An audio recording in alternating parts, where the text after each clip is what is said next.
জরি আদি রূপ গোস্বামী আদি তারা কৃপা করে, সদ্গুরুদেব কৃপা করে যেন হৃদয়ে একটু প্রেরণা দেন।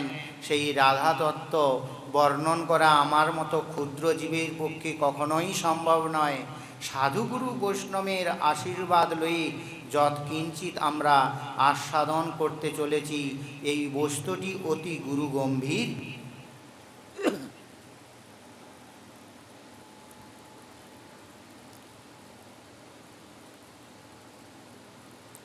লাদিনীর সারংশ তাঁর প্রেম নাম, আনন্দ চিন্ময় রস প্রেমের আখ্যান। আনন্দ চিন্ময় রস। লাদিনী শক্তিটি আনন্দদায়িনী। এই লাদিনী শক্তি কৃষ্ণকে সুখ দান করেন এবং ভক্তকেও সুখ দান করেন। এমন আহ্লাদিনী শক্তি, আহ্লাদ অর্থাৎ সুখ প্রদান করেন। সেই লাদিনী শক্তি সার অংশ অর্থাৎ ঘনীভূত অংশ হল প্রেম। আর সেই প্রেমকে বর্ণন করছেন আনন্দ চিন্ময় রস। এই যে আনন্দ চিন্ময় রস, এটিকে প্রেম বলে আখ্যা দেওয়া হয়েছে।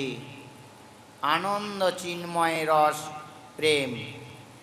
আবার এই আনন্দ চিন্ময় রসের ঘনীভূত, একেবারে ঘনীভূত দশা, যেখানে প্রেম তার স্বভাবকে ত্যাগ করে দিয়ে নতুন একটি স্বভাবকে আশ্রয় করেছে, সেই নতুন আশ্রয় স্বভাব জাতীয় যে প্রেম, সেই প্রেমের ঘনীভূত দশাকে বলা হয়েছে স্নেহ। আবার এই স্নেহরূপী প্রেমটি বাড়তে বাড়তে বাড়তে বাড়তে এমন ঘনীভূত হয়ে সেই স্নেহ তার যে স্বভাব বৈশিষ্ট্য গুণ, সেটি ত্যাগ করে দিয়ে নতুন একটি স্বভাব বা বৈশিষ্ট্য গুণকে ধারণ করেছে, সেইটিকে বলা হয় মান। আবার এই মান রূপী প্রেমটি ঘনীভূত হতে হতে ঘনীভূত হতে হতে কীভাবে ঘনীভূত হচ্ছে? লীলার দ্বারায়। সে তো অনেক বিস্তার। আমাদের পুরা অষ্টযাম লীলার সমস্ত উদাহরণগুলি এখানে লেগে যাবে। সংক্ষেপে আমরা কেবল রাধা তত্ত্ব আস্বাদন করছি। সেই মান ঘনীভূত হতে হতে হতে হতে মানের যে নিজের স্বভাব বৈশিষ্ট্য ত্যাগ করে যখন আবার একটি নতুন স্বভাব বৈশিষ্ট্যকে গ্রহণ করে, সেই মানের ঘনীভূত অবস্থাটিকে বলা হচ্ছে প্রণয়। এটিও প্রণয়ে প্রেম। সেই প্রণয়ে প্রেম আবার লীলাত্মকভাবে ভাবিত হতে হতে ঘনীভূত হতে হতে সেই ঘনীভূত দশাটিকে বলা হয়েছে রাগ। প্রণয়ের ঘনীভূত দশা রাগ। এইভাবে রাগ থেকে অনুরাগ, সেই অনুরাগ থেকে ভাব, তারপর মহাভাব। এইভাবে সেই রাধা, শ্রী রাধা মহাভাবোজ্জ্বল চিন্তা রদনদ ভাবিত বিগ্রহাম। সেই মহাভাব থেকে আবার যদি আমরা এগিয়ে যাই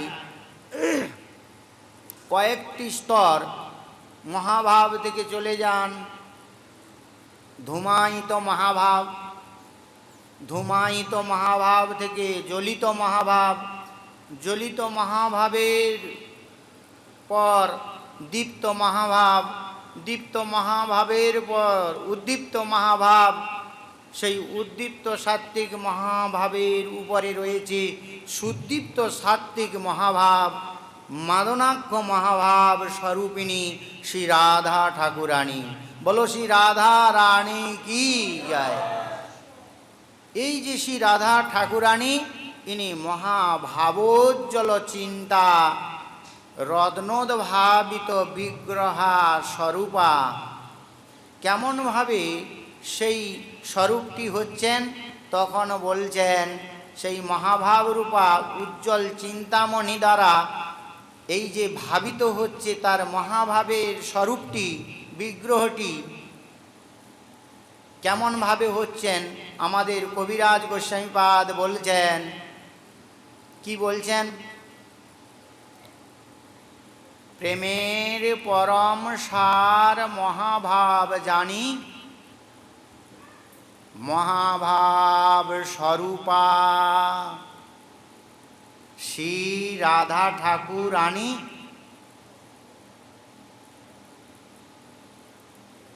প্রেমের স্বরূপ দেহ প্রেম বিভাবিত, কৃষ্ণের প্রেয়সী শ্রেষ্ঠা জগতে বিদিত। মহাভাবোজ্জ্বল চিন্তামণি বিগ্রহা সেই স্বরূপ, আবার সেই স্বরূপে থেকে উত্থিত হচ্ছে কিশোরীমণির অন্তর থেকে সেই মহাভাব উজ্জ্বল চিন্তামণি স্বরূপ প্রকটিত হয়ে মহাভাবের অঙ্গকে আবার সুন্দরভাবে সুসজ্জিত করছেন। প্রেমের স্বরূপ অর্থাৎ মহাভাবের স্বরূপ মহাভাবের দ্বারা আবার বিভাবিত হচ্ছে, সেখানে অন্য কোনো কিছুই নাই। আমাদের কোনো কার্য যদি আমরা দেখতে চাই, কাউকে যদি জানতে চাই, আচার্যচরণ বলছেন দুটি লক্ষণের দ্বারাই জানা যায়। একটি হলো স্বরূপ লক্ষণ, একটি হলো তটস্থা লক্ষণ। স্বরূপ লক্ষণ কি? তখন বলছেন আকৃতে প্রকৃতে দেখি স্বরূপ লক্ষণ,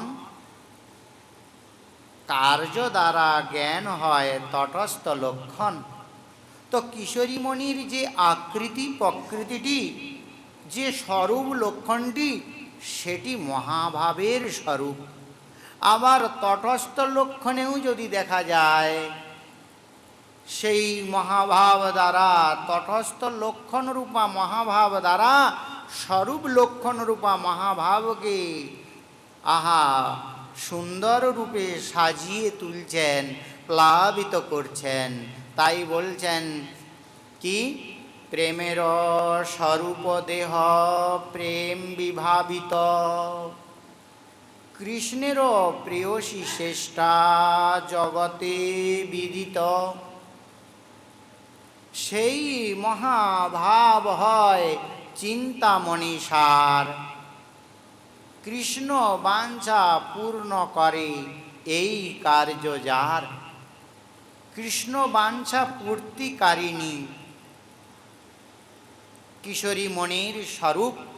এইবার সেই মহাভাব চিন্তামণি রাধার স্বরূপ। তবে ললিতাদি সখীগণ বলছেন, ললিতাদি সখীগণ কায় বুহরূপ। গতকাল আমরা আস্বাদন করেছি কায় বুহ আর কায় বুহ রূপ। শ্রী রাধা ঠাকুরানীর যে স্বরূপ, তিনি দেখছেন আমার প্রাণ গোবিন্দকে যদি সুখ দিতে হয়, তাহলে আমি বহু রূপে প্রাণনাথকে সুখ দেব। এটি তার অতি কারুণ্য, করুণা। কৃষ্ণ সুখৈক তাৎপর্যময়ী বিগ্রহা শ্রী রাধা ঠাকুরানী, তিনি সুখের চিন্তাটি এতই তার অন্তরকে প্লাবিত করে, কৃষ্ণের সুখ থাকা সত্ত্বেও কিশোরীমণি চিন্তা করেন যে না জানি আমি তাকে পূর্ণরূপে সুখ দিতে পারছি কি না। তাই ভাবতে ভাবতে কিশোরীর অন্তরটি এমন করুণায় প্লাবিত হয়ে যায়, তখন তিনি কি করেন, শ্যামনগরকে সুখ দেওয়ার জন্য শতকোটি ব্রজবালার রূপ ধরেন, শুরু করেন রাসলীলা। রসবৈষ পুরুষ সেই শ্রী গোবিন্দকে রস সুখ দ্বারা আহ্লাদিত করবেন বলে কিশোরীমণি নিজেই ললিতা বিশাখা আদি শতকোটি ব্রজবালার রূপ ধরেছেন। কিন্তু সেই শতকোটি ব্রজবালার যে রূপগুলি, সেই রূপগুলি তার মধ্যে প্রাণনাথকে সুখ দেওয়ার জন্য কিশোরীমণি তার মহাভাবোজ্জ্বল চিন্তা দ্বারা চিন্তা করে দেখলেন যে এখানে আমাকে বহু ভাবের আশ্রয় নিতে হবে। শতকোটি ব্রজবালা, তাদের মধ্যে শতকোটি যেন ভাবের সমাগম হয়। এক সখীর যে স্বভাব, ললিতার যে পখরা স্বভাব, বিশাখার প্রত্যুৎপন্নমতি স্বভাব, এইভাবে এক এক সখীর মধ্যে নবনব বিচিত্র ভাবের, বিচিত্র রূপের, বিচিত্র স্বভাবের সৌন্দর্য মাধুর্য মণ্ডিত মহাভাবোজ্জ্বল চিন্তামণি স্বরূপ দিয়ে প্রাণ গোবিন্দকে সুখ দিচ্ছেন। কি অদ্ভুত রাস রস বৈচিত্র্য, কি আনন্দময়ীর আনন্দের যেন মেলা, রাস রসে যেন আনন্দের উৎস খেলছে। এই যে বিবিধ স্বভাব, বিবিধ বিচার, বিবিধ ভাব দ্বারা নিজের মহাভাবকে বিস্তার করে দিয়েছেন, শতকোটি ব্রজবালা রূপে প্রাণ গোবিন্দকে সুখ দিচ্ছেন। এই রূপগুলি হল কায়বুহা রূপ, কায়বুহ রূপ। আর কিশোরী যদি স্বয়ং বিবিধ বহু রূপ ধারণ করেন, অথচ কিশোরীর মনির স্বভাব এক, সমস্ত রূপগুলির স্বভাব, চরিত্র এবং আকার আকৃতি যদি এক হয়, তখন বলা হয় কায়বুহ। কিন্তু কবিরাজ গোস্বামীপাদ বললেন কায়বুহ নয়, কায়বুহ রূপা। এই ললিতা বিশাখা আদি শতকোটি ব্রজবালা কিশোরীমণির কায়বুহ রূপা। আহা, যদি চিন্তন করা যায় কিশোরীর কত করুণা, তার অন্তরে কত স্বভাব রয়েছে, কত রূপে নাগরকে আনন্দ দিবেন, তিনি করুণা করে বিবিধ রূপ ধরেছেন, শতকোটি ব্রজবালার রূপ ধরেছেন। হ্যাঁ, রাস রসিককে রাস রসে আনন্দ দিবেন। কি অপূর্ব নৃত্য! সেই নৃত্যে শ্যাম সঙ্গে কিশোরী নাচছেন, মনোহর তাল বাদ্য বাজছে। আহা, আর কিশোরীর সেই শতকোটি ব্রজবালার সাথে শ্যামনগরকে সুখ দিচ্ছেন। শ্যামের সুখ যত দর্শন করছেন, কিশোরীর সেই বদনে কোটি সূর্য কোটি চন্দ্রের আভা প্রকট হয়ে, আহা কি অপূর্ব দেদীপ্যমান শোভা ধারণ করে রাস রসিককে আনন্দে ভরিয়ে তুলছেন। তো সেই অদ্ভুত ভাবিনীর ভাব প্রকট করতে গিয়ে কবিরাজ গোস্বামী চরণ তিনি কিশোরীর এই ভাবকে নিবেদন করছেন মহাভাব চিন্তামণি রাধার স্বরূপ, ললিতাদি সখিতার কায়বুহরূপ। তাই প্রবোধানন্দ সরস্বতীপাদ বলছেন, এই সেই বৃন্দাবনের দিব্যনিধি।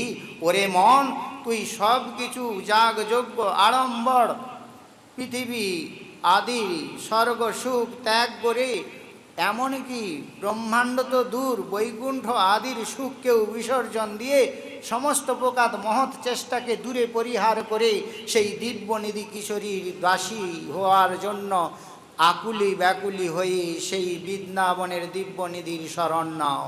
হে মন, কতখানি আনন্দ প্রদায়িনীর খবর সংবাদ আমাদের কাছে দান করেছেন কিশোরীর দাস্যপদ দিয়ে সেই কিশোরীর সেবা দেওয়ার জন্য। সাক্ষাৎ গৌর সুন্দর কিশোরীর ভাবে আমাদের এই কলিতে প্রকটিত হয়েছেন। গৌর আর কেউ নয়, স্বয়ং রাধা ভাবাঢ্য গোবিন্দ। গোবিন্দ রাধা ভাবে ভাবিত হয়ে গোবিন্দ মাধুর্য দান করার জন্য কিশোরীর সেই কারুণ্য ঘন মূরতিলে করুণা করে জগৎজীবকে প্রেম দান করছেন। নিজে দান করতে পারছেন না, এত তার দ্রুততা, এত তার ব্যাকুলতা, এত তার চঞ্চলতা, যেন অতি শীঘ্র প্রেম ধনে ধনী হয়ে যায় কলির জীব। তাই নিতাই চাঁদকে ডেকে বললেন, নিতাই, এই কলির জীব বড়ই দুঃখী, তোরে এক নিবেদন করছি, এই হরিনাম দিয়ে সব জীবকে কিশোরীর দাসী করে নিভৃত নিকুঞ্জে লয়ে চলো। তাই বলছেন, সেই গোপী প্রেম নিত্যানন্দ প্রভু করুণা করে এই পতিত জীবকে দান করেছেন। বলো নিতাই চাঁদ কি, শ্রী গৌর সুন্দর কি, জয় জয় শ্রী রাধে শ্যাম। কিশোরীর প্রেম দিচ্ছেন দেখুন নিতাই চাঁদ, আর গৌর নিতাই চাঁদের চরণ ধরে বলছে কিশোরীর প্রেমে ভাসায় দাও। কেননা গৌর নিজেই কিশোরী স্বরূপা হয়ে সেই গম্ভীরার গুপ্ত নিধি হয়ে গম্ভীরায় বসে আস্বাদন করছেন সেই মাধুর্য, গোবিন্দ মাধুর্য। স্বয়ং গোবিন্দ কিশোরী হয়ে নিজের মাধুর্য চর্বণ করছেন। কি অদ্ভুত দিব্যাদি দিব্য লীলা। এখন বলছেন, রাধাপতি কৃষ্ণ স্নেহ সুগন্ধি উদ্বর্তন, তাতে অতি সুগন্ধি দেহ উজ্জ্বল বরণ। কবিরাজের কলম কত গুরুগম্ভীর ভাব এখানে প্রকট করলেন। রাধাপতি কৃষ্ণ স্নেহ সুগন্ধি উদ্বর্তন। কিশোরী মণি মহাভাবোজ্জ্বল চিন্তামণি স্বরূপা, তার তিনি চিন্তা করছেন, অন্তরে ভাবিত করছেন, নাগর আমাকে কিরূপ স্নেহ দান করেন। যে যে লীলায় কিশোরীমণি শ্যামনাগরের স্নেহ পেয়েছেন, আদর পেয়েছেন, প্রণয় পেয়েছেন, পূর্বে আমরা আস্বাদন করেছি প্রণয়ের সহিত গোবিন্দ স্বামিনীর চরণ ধৌত করছিলেন। পুষ্পদল দ্বারা জয় প্রেমময়ী রাধে বলে পুষ্পদল অর্পণ করেছিলেন, নয়নাশ্রু ধারায় বয়ে যাচ্ছিলেন। সেই ভাবগুলি স্বামিনী তার অন্তঃকরণে চিন্তা করছেন, ভাবিত করছেন, ভাবছেন। সেই কৃষ্ণ স্নেহ ভাবতে ভাবতে মূর্তিমান হয়ে কিশোরীর অন্তর হইতে প্রকটিত হয়ে সেই কৃষ্ণ স্নেহ দ্বারা সমস্ত অঙ্গটিকে অপূর্বভাবে সুশোভিত করে দিলেন। এমনভাবে সুশোভিত করেছে আমরা বুঝতে পারবো না জেনে। আচার্যচরণ একটি অদ্ভুত ভাবনা দ্বারা আমাদেরকে জানাচ্ছেন, ভাবের বস্তু ভাবনা দ্বারাই জানতে হবে। যেখানে ভাব নাই সেখানে এই বস্তু জানার কোনো উপায় নাই। এখানে জানাচ্ছেন কি, যেন কিশোরী মণি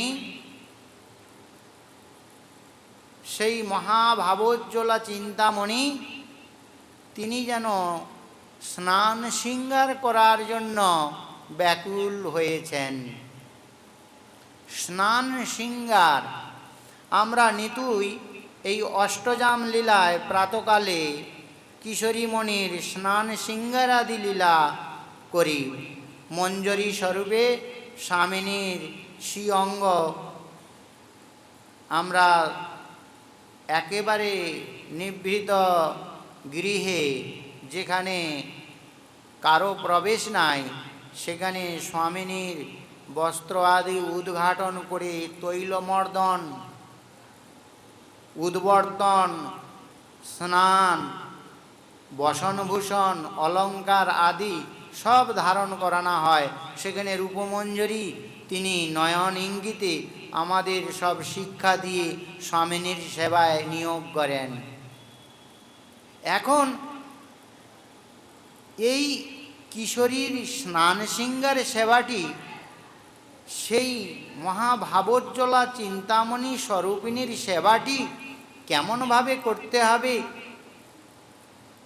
তার একটি গভীর সুরহস্য কবিরাজ গোস্বামীপাদ বর্ণন করছেন। আমরা সেই দিব্য নিধির কথা আলোচনা করছি কি না, রাধাতত্ত্ব জানতে চাচ্ছি। সেই রাধাতত্ত্ব বর্ণনের মধ্য দিয়ে স্নান শৃঙ্গার রূপী সেবাকে আশ্রয় করে কবিরাজ গোস্বামীপাদ আমাদের কাছে রাধাতত্ত্ব জানাচ্ছেন। তো তৈল মর্দনের পর উদ্বর্তন করতে হয়। উদ্বর্তন করলে অঙ্গের অদ্ভুত চাকচিক্য, কোমলতা, স্নিগ্ধতা এসব প্রকট হয়। উদ্বর্তন কী দিয়ে করা হয়? পদ্মপরাগের পদ্ম পুষ্পের পরাগ এবং বিবিধ কুমকুম আদি চূরণ সেই সব একত্রে মিলিত করে সেই তৈল মর্দনের পর সেই চূরণ দিয়ে তৈলকে উদ্ঘাটন করলে অঙ্গ অতি চাকচিক্য হয়। এটি তো আমাদের জানা আছে, কিন্তু মহাভাবের অঙ্গ কিভাবে মহাভাব দিয়ে সেবা হচ্ছে সেইটি আমাদের আসল রহস্য। অধিকারী যারা তারা এই বস্তু নিরন্তর আস্বাদন করছেন। তো কৃষ্ণ স্নেহটা কি? এই রাই ঠাকুরানী চিন্তা করছেন কৃষ্ণের প্রীতি, আর সেই প্রীতিটি মহাভাবের স্বরূপ ধারণ করে রায় কিশোরীর সেই মহাভাবের অঙ্গ থেকে প্রকটিত হয়েছে কৃষ্ণ স্নেহ। সেটিও মহাভাবোজ্জ্বল চিন্তামণি সেই ভাব কৃষ্ণ স্নেহ, সেইটি প্রকটিত হয়ে মহাভাবের অঙ্গটিকে অদ্ভুত দেদীপ্যমান করছে।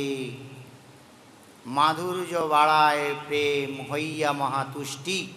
মাধুর্যের চিন্তন করতে করতে, কৃষ্ণ স্নেহ চিন্তন করতে করতে সেই চিন্তামণি স্বরূপ রায়ের স্বরূপটিকে বলছেন মহাভাব চিন্তামণি রাধার স্বরূপ। এক তো মহাভাব, তারপর সেই মহাভাবের যে চিন্তা, মহাভাব হয়ে আবার মহাভাবের চিন্তা করছেন। মহাভাব একটি একটি বর্ণন করতে যাচ্ছেন। প্রথম মহাভাব হলো কৃষ্ণ স্নেহ। সেই কৃষ্ণ স্নেহরূপী মহাভাব চিন্তামণি, সেই চিন্তামণি স্বরূপ থেকে প্রকটিত হয়ে মহাভাবের অঙ্গকে সুশোভিত করেছেন। এরপর কি হলো বলছেন, তাতে অতি সুগন্ধি দেহ। কিশোরীর দেহটি একেবারে সুগন্ধিতে ভরে গেছে। কি অদ্ভুত সৌগন্ধ! সমস্ত বৃন্দাবনকে সেই সৌগন্ধে উন্মত্ত করে তুলেছে। শ্যামনগর সেই সৌগন্ধে একেবারে উন্মত্ত, পাগল। কিশোরীর সেই অঙ্গের সৌগন্ধ বলছেন কীরকম সেই অঙ্গের সৌগন্ধ। কিশোরীর অঙ্গের সৌগন্ধ কেমন বলছেন, সর্বাঙ্গে কুমকুম কুমকুমযুক্ত সৌরভে সমস্ত অঙ্গকে ভরে দিয়েছে। কিশোরীর প্রতিটি অঙ্গ প্রত্যঙ্গ হইতে কুমকুমের সৌরভ প্রকটিত হচ্ছে। কুমকুমের সৌরভ সেই মহাভাবের অঙ্গ থেকে প্রকটিত হচ্ছে। তারপর বলছেন যে মৃগমদ, অগুরু আর নীলোৎপলের গন্ধ।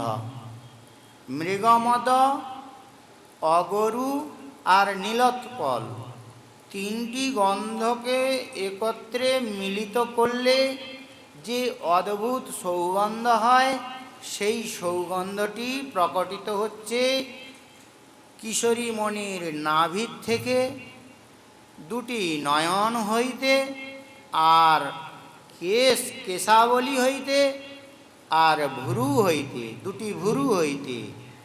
এই তিন মৃগমদ, অগরু আর নীলোৎপলের মিশ্রিত সৌগন্ধ প্রকটিত হচ্ছে। এই যে কুমকুমের সৌরভ সমস্ত অঙ্গে আছে, আর সেই কুমকুমের সৌরভের ভিতর থেকে আবার আলাদাভাবে নাভি, নয়ন, ভুরু, সেখান থেকে তিন প্রকার গন্ধ একত্রে মিলিত হয়ে প্রকটিত হচ্ছে। শ্যামনাগর একেবারে উন্মত্ত হচ্ছে। প্রেমের যারা লীলাপরা সখীগণ, সেবাপরা সখীগণ, সবাই সেই কিশোরীর সৌগন্ধে উন্মত্ত হচ্ছে।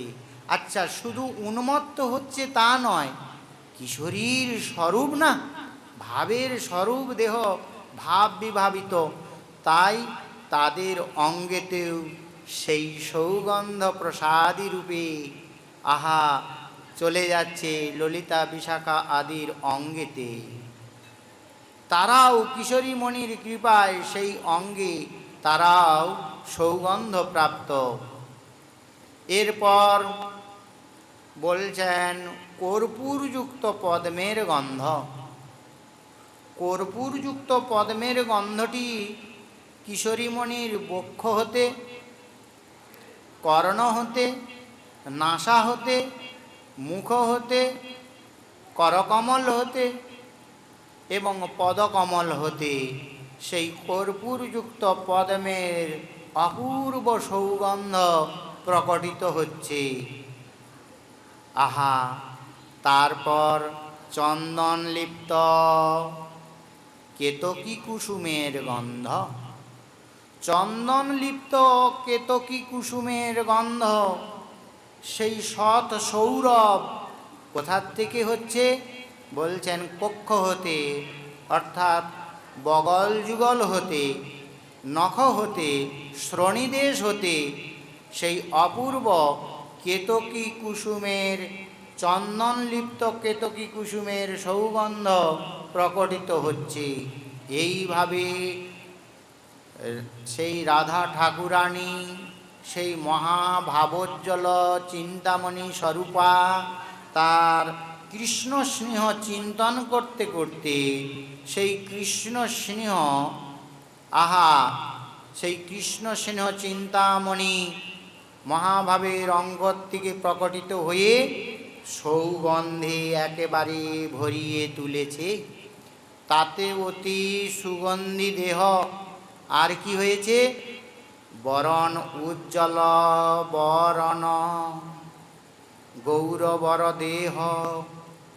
সেই তপ্ত কাঞ্চন গৌরাঙ্গী, কি অদ্ভুত কাঁচা সোনার সেই জ্যোতি, কোটি কোটি বিদ্যুৎকে পরাজিত করে এমন সেই রাই ঠাকুরানীর শ্রী অঙ্গের সেই বরণ, সেই জ্যোতি, অদ্ভুত জ্যোতি, প্রেমাক্ষ জ্যোতি। জ্যোতিটিকে বলছেন প্রেমাক্ষ জ্যোতি। অর্থাৎ এই জ্যোতি যতদূর পর্যন্ত যাবে আনন্দ সাগরে ডুবিয়ে দিবে, সেই বিরুদ্ধ ধর্মাশ্রয়যুক্ত আনন্দে ডুবিয়ে দিবে। এত অদ্ভুত প্রেমরূপী জ্যোতি নিজের অঙ্গ থেকে প্রকটিত হয়ে এই বৃন্দাবনকে জ্যোতির্ময় করে তুলেছেন। এই রূপ যে স্বামিনী, এই দিব্য নিধি বৃন্দাবনে আছে। হে মন, তুমি সব কিছু ত্যাগ করে এই দিব্য নিধি কিশোরীর চরণ আশ্রয় করো। তারপর বলছেন কারুণ্যামৃতধারায় স্নান প্রথম। তারুণ্যামৃতধারায় স্নান মধ্যম, লাবণ্যামৃতধারায় তদুপরি স্না, নিজ লজ্জা শ্যাম পট্ট ষাটি পরিধান, কারুণ্যামৃতধারা। কিশোরী শ্যামনগরের সুখনমত্ত স্বরূপ চিন্তা করতে করতে যখন ভাবেন আমি মনে হয় শ্যামনগরকে ঠিকভাবে সুখ দিতে পারি নাই, এই দুঃখে যখন দুঃখিত হয়, সেই দুঃখের বিস্তার সখীগণের, সেই দুঃখের বিস্তার সখীগণ হইতে মঞ্জরীগণের মধ্যে আহা প্লাবিত হয়। দুঃখে স্বামিনী যখন অসহ্য হয়ে উঠে, সেই দুঃখের অসহ্য ভারে যে চেষ্টাটি প্রকটিত হয়, বল শ্রীকৃষ্ণ চৈতন্য প্রভু নিত্যানন্দ, হরে কৃষ্ণ হরে রাম শ্রী রাধে গোবিন্দ। শ্রীকৃষ্ণ চৈতন্য প্রভু নিত্যানন্দ,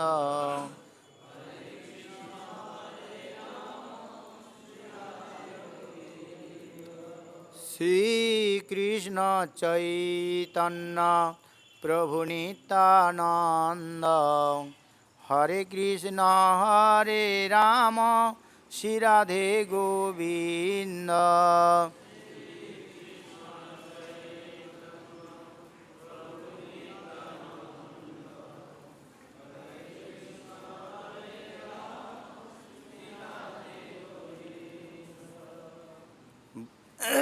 জয় শ্রীকৃষ্ণ চৈতন্য প্রভু নিত্যানন্দ, হরে কৃষ্ণ হরে রাম শ্রী রাধে গোবিন্দ।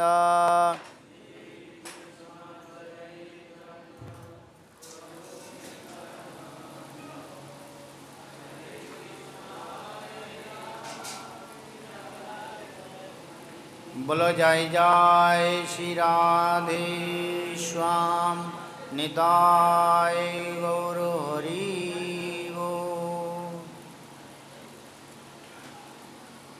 तो किशोरी चिंता करছেন, করুণা এতই, সেই করুণায় তার সেই মহাভাবের অঙ্গটি, সেই অঙ্গটি পর্যন্ত বিগলিত হয়ে যায়। করুণায় বিগলিত দেহা, এতখানি করুণা কিশোরী। তাই আমরা সবাই করুণাময়ী বলে তাঁর চরণে প্রার্থনা করি। করুণায় তাঁর দেহটি গলে যায়। তো সেই করুণাময়ী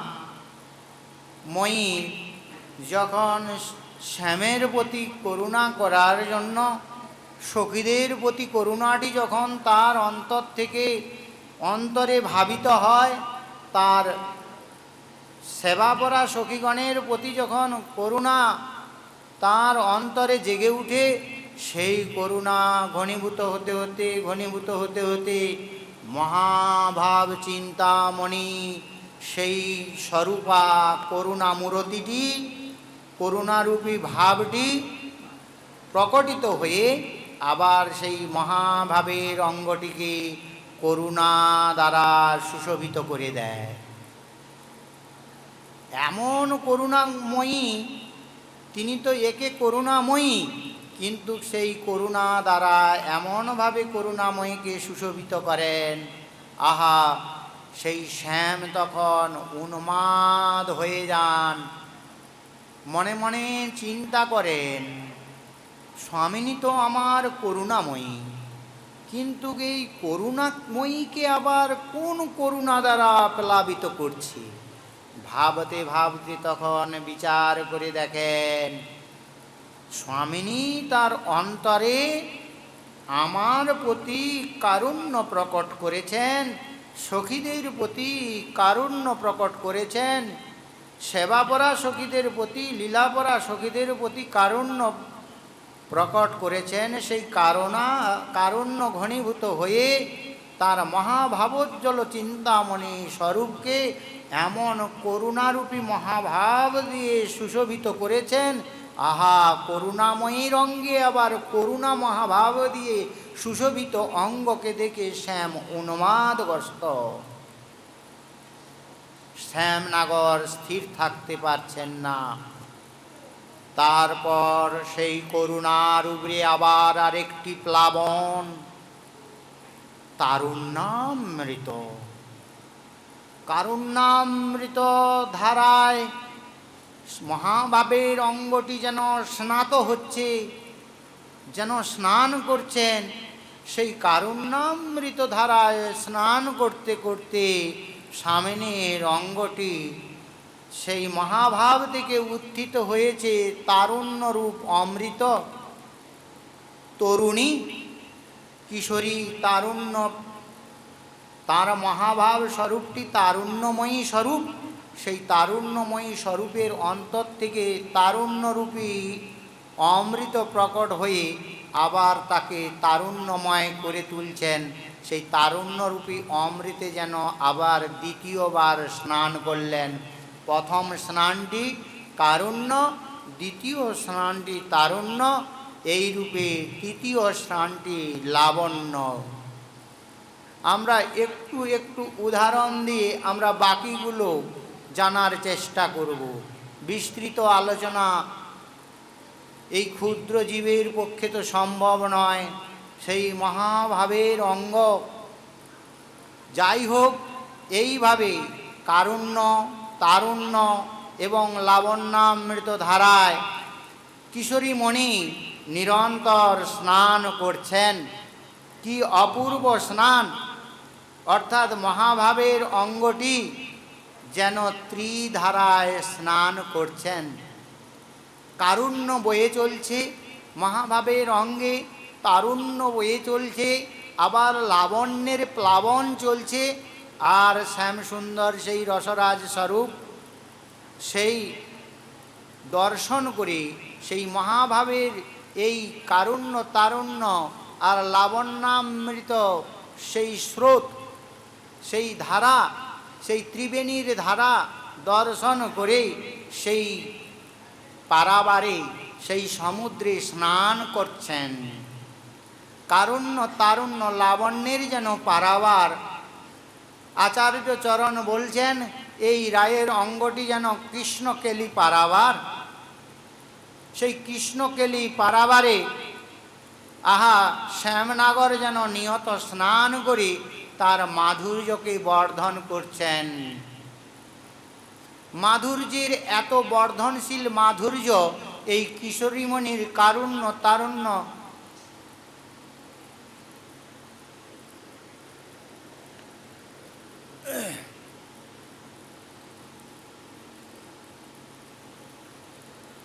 কারুণ্য, তারুণ্য, লাবণ্যামৃত অমৃতে স্নান করছেন নিরন্তর। তাই শ্যামের মাধুর্য ক্ষণে ক্ষণে বর্ধনশীল। শ্যামনগর নিজে স্বীকার করছেন, আমার মাধুর্য নাহি বাড়িতে অবকাশে, এ দর্পণের আগে নব নবরূপে ভাসে। একটু যেন লুকায়িত করে রেখেছেন। যদি এটিকে আরও গভীরে নিয়ে যাওয়া যায়, এই ভাবটিকে বলছেন, কারুণ্য, তারুণ্য, লাবণ্যামৃতে স্নান করে গোবিন্দের মাধুর্য ক্ষণে ক্ষণে নবনবায়মান হচ্ছে। এটি কিশোরীমণির অপূর্ব করুণা। এরপর বলছেন, সেই যাহার বিমল শীতনু তটিনী, দিনে ধরে তিন রূপ, পূর্বাহ্নে কারুণ্য অমৃত তরঙ্গ, হেলে আহা তাহে নীতি নীতি কত সুখ। সেই কিশোরীর বিমল তনু তটনী, সেই তটিনী দিনে তিনটি রূপ ধরছে, কারুণ্য রূপ, তারুণ্য রূপ আর লাবণ্য রূপ। তাতে নীতি নীতি কেলি করে সুখে, কে? রসিক নাগর ভূপ। রসিক নাগর রসরাজ তিনি সেই কেলি সরোবরে স্নান করছেন। পূর্বাহ্নে কারুণ্য অমৃত তরঙ্গ, হেলে দুলে তাহে ধায়, মধ্যাহ্নে তারুণ্য অমৃত প্রবাহ, সবেগে বহিয়া যায়। সায়ম লাবণ্য সুধা বন্যা কিবা, উদয় হয় গো আসি, সে নারী রতন ধরি ক্ষণে ক্ষণে, নব নব রূপে ভাসি।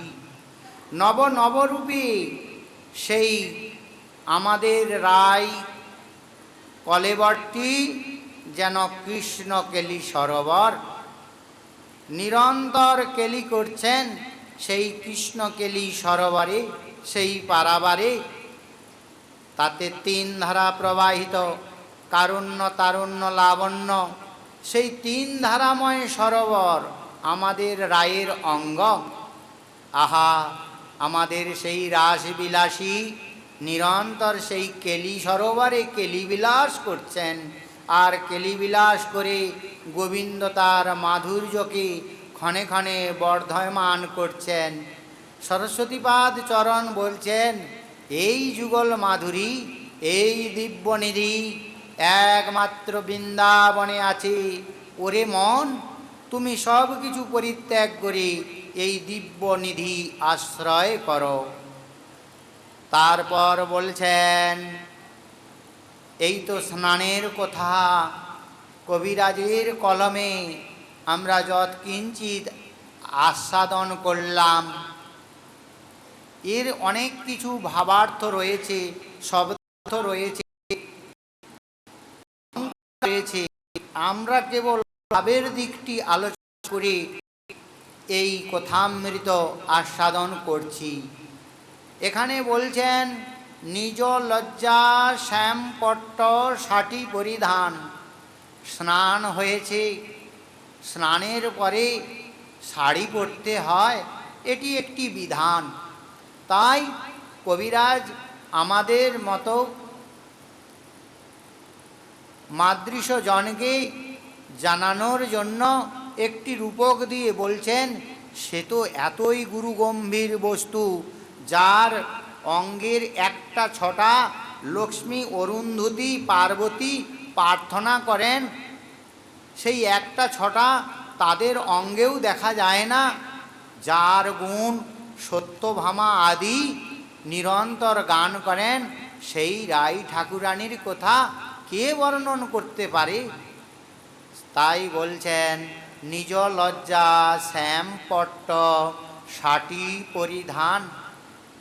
কিশোরীর তার অন্তরে শ্যামের প্রতি এই যে স্নাত শরীর, স্নান করার পর শরীর তাড়াতাড়ি মোচ্ছন করে সেই অঙ্গে বস্ত্র ধারণ করতে হয়, এটি স্বাভাবিক রীতি। তাই সেই স্নেহরূপ, সেই কারুণ্যরূপ, সেই তারুণ্যরূপ, সেই লাবণ্যরূপ জলরাশিকে প্রেমের কিঙ্করী যেন মুছিয়ে দিয়েছেন। আর সেই অঙ্গে বসন ধারণ করবেন। এখন সেই মহাভাবোজ্জ্বল বসন, ভাবের অঙ্গে ভাবের বসন। সেই ভাবের বসন কোথায় পাবেন?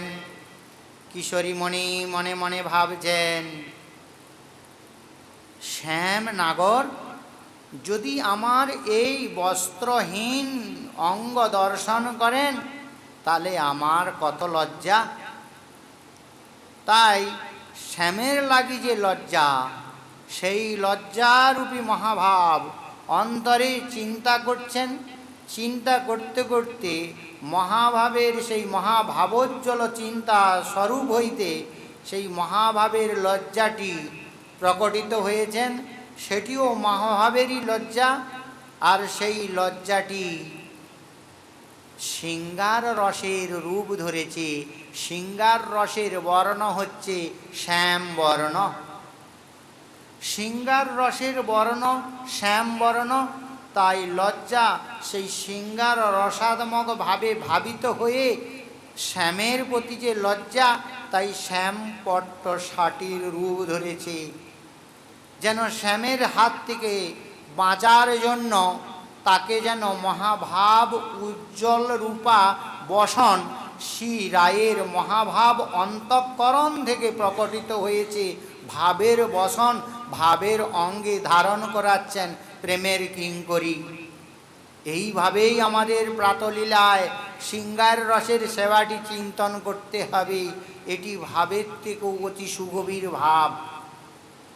বসন কোথার থেকে পেয়েছেন না শ্যাম রূপী লজ্জা, শৃঙ্গার রূপী লজ্জা রূপী পট্ট শাড়ি কিশোরী মণি শ্যামের প্রতি লজ্জাটি অন্তঃকরণে ভাবিত করতে করতে তার অন্তঃকরণ থেকে সেই ভাব লজ্জারূপী বসন প্রকটিত হয়েছে।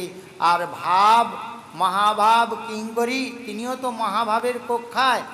সেই মহাভাব কি সেই সেবাপরা সখী তিনি সেই মহাভাবের বসনটি রায়ের অঙ্গে ধারণ করে দিচ্ছে। কি অপূর্ব শোভা! আবার তার থেকেও আরও গভীর ভাব, স্বামিনী যেন বিরহিণী। তার বিরহ ব্যথা দূর করার জন্য শ্যামনাগর যেন ওই শাড়ির রূপ শৃঙ্গারের রূপ ধরে, শ্যামপট্ট শাড়ি রূপ ধরে স্বামিনীকে যেন বিলসিত করে রেখেছেন, আচ্ছাদিত করে রেখেছেন। স্বামিনীকে যেন গোপনে ভোগ করছেন। এইরূপভাবে সেই পট্ট শাড়ি রায়ের অঙ্গে ধারণ হয়েছে। কি অপূর্ব শোভা! আচার্যচরণ আমাদের ভোগ দিচ্ছে কত গভীর থেকে সুগভীরতম। সত্যি আচার্যচরণের কমলে কোটি কোটি প্রণাম। কি অদ্ভুত অদ্ভুত ভাব কিশোরীর সেই অঙ্গকে সুশোভিত করছে। তারপর কি বলছেন? কৃষ্ণ অনুরাগ দ্বিতীয় অরুণ বসন। কৃষ্ণ অনুরাগ, কৃষ্ণ অনুরাগ। আমার এই মহাভাবোজ্জ্বল চিন্তামণি স্বরূপটি শ্যামনাগর, সেই শ্যামনাগরকে কি সুখ দিতে পেরেছে? আহা, এই স্বরূপ দিয়ে শ্যামনাগরকে কি করে সুখোন্মত্ত করব? এই যে অনুরাগ, এই অনুরাগ অন্তঃকরণে ভাবিত হচ্ছে। ভাবিত হতে হতে সেই ভাবটি যখন বহির্প্রকাশ হলো, বহির্প্রকাশ হয়ে একটি অরুণ বসনের রূপ ধারণ করল। সঙ্গে সঙ্গে মঞ্জরি সেই অরুণ বসন, ভাবরূপা মঞ্জরি ভাবের অরুণ বসনটি ধারণ করে স্বামিনীর ভাবের অঙ্গকে সুশোভিত করে দিচ্ছেন। অরুণ বসনে সাজিল কিশোরী গো। কি অপূর্বভাবে শৃঙ্গার! এদিকে রূপমঞ্জরি, মঞ্জরি অধিনেত্রী অধিকর্ত্রী, তিনি ইঙ্গিতে বলে দিচ্ছেন এটি অনুরাগের বসন। এমনভাবে শৃঙ্গার করো, এমনভাবে শৃঙ্গার করো, সামনে যে লীলা আসছে সেই লীলা অনুকূল তুমি শৃঙ্গার করো। তেমনভাবে সাজাচ্ছেন। কত শত ভাবের আস্বাদন এইসব লীলার মধ্যে লুকিয়ে রয়েছে। তারপর বলছেন